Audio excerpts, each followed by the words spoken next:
you're talking about the industries in real estate, resource industries, controlling those. You're talking about the flow of logistics. Those are the big businesses. If you want to get into that, a lot of big competition.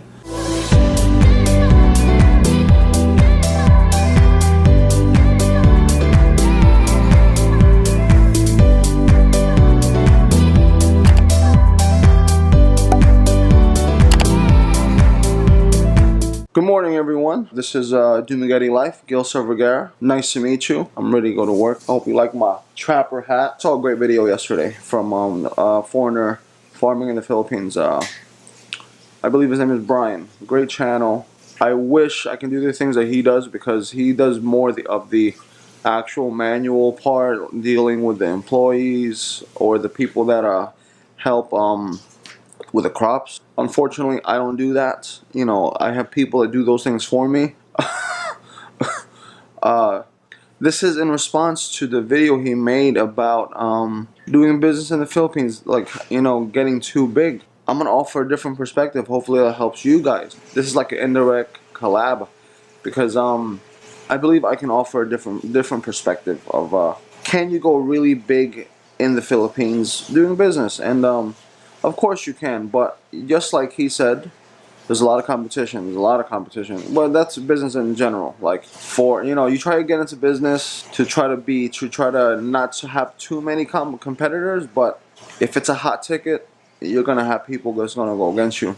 I do agree with him about certain families that rule that area. It can hinder you from getting things done. Me personally, as a Filipino American, especially one who speaks Bisaya, and because of my family situation, I've never faced those issues. I'll give you a short experience of what I've experienced. Right, the town that I live in, my uncle who stays in that town, he at one point was he was a vice mayor of another town. He moved to that town because my aunt is from there. He then became the provincial attorney for all of Negros Oriental. And it just so happened that he did not get along with the current mayor there, where I live. And when I filed for my businesses, my wife and I have 3 registered businesses there. When I first filed for my first one, I thought I was going to get a little bit of a pushback, right?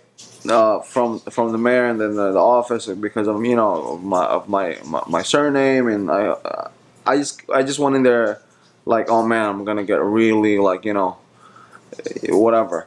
But yeah, he signed off on everything, no issues.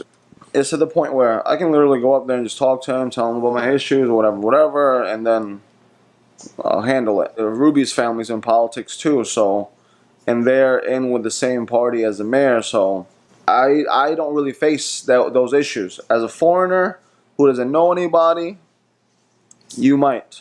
I'll tell you right now, you might, because don't go in there thinking that you're just gonna, well, technically you need Filipino backing anyway.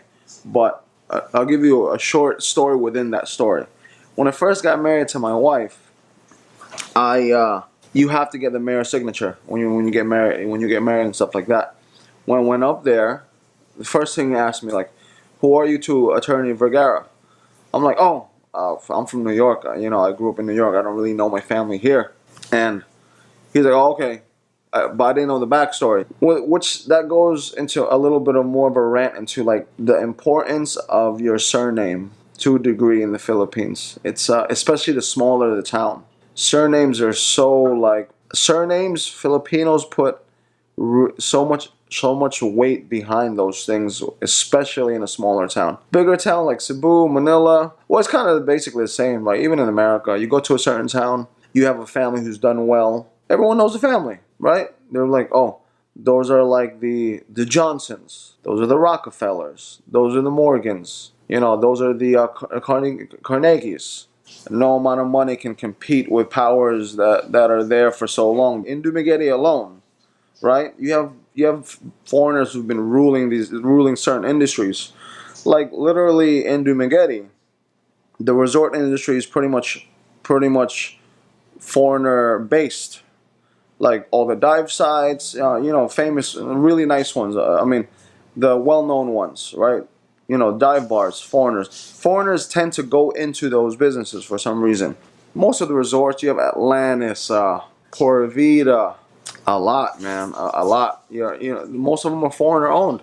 Most long-time business Filipinos don't want to really get into those things. They have them, but it's not as crazy as like the foreigner coming in with all this invested money, all this money he saved up, and his wife convinces him to buy a resort, to start a resort, and then go.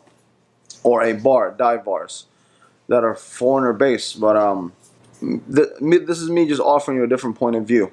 Like me, because my feet are in both countries, right? When people find out I'm American back home, I kind of get certain passes because I'm American, right? They automatically like think like, oh, you're wealthy, you're from America, so I can get away with certain things. Like the way I can get in front of certain people when I need to get them in front of them. Concerning the people that my family knows, I can get in front of them as well if I needed to. I don't want to abuse that thing. My perspective totally different. From Brian. If you want to go really really big, you're gonna have to compete hard. Like many people think that Philippines is poor, and I'm sure places are. But you're talking about Dumaguete. If you really look into the history of Dumaguete, the places that money since the 1716 are really out there.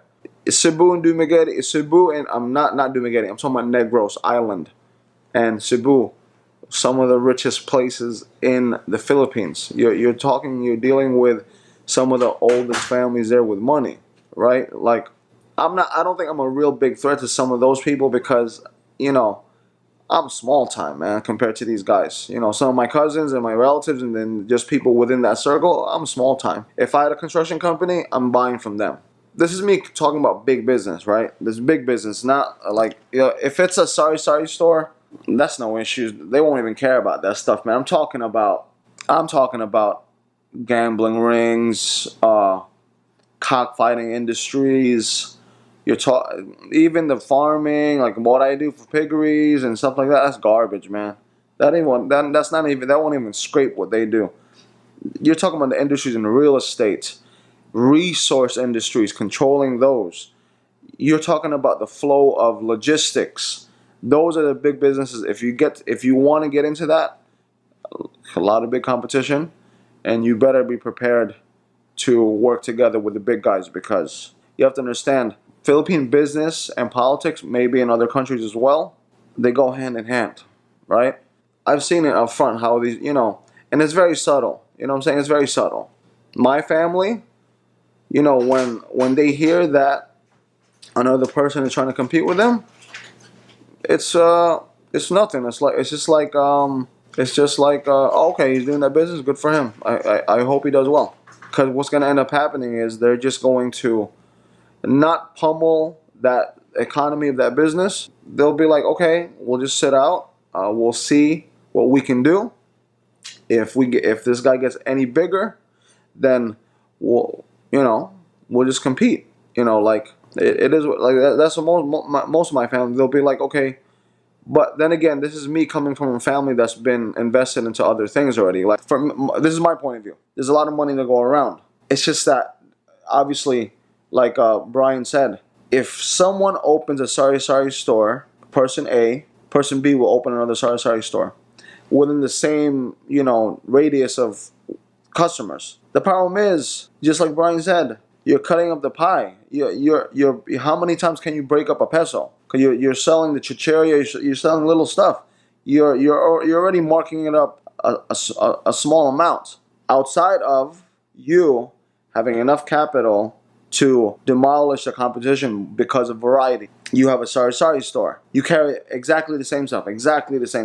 Now you're introducing feeds, the aggravate part of it. That costs a lot of money. That costs a lot of money to get into. Then already the people that are in need of stuff for the crops, stuff for the livestock, you got them on that one. You bring in the vet supplies, then you kill them on that one. I just believe in networking. And if a conflict happens, find a resolution right away and work together with some of the guys. there will be some times where if you meet up with these big guys, you know, you have to be upfront with them. Like, listen, this is what I'm doing. Maybe I can help you. You know, maybe we can help each other.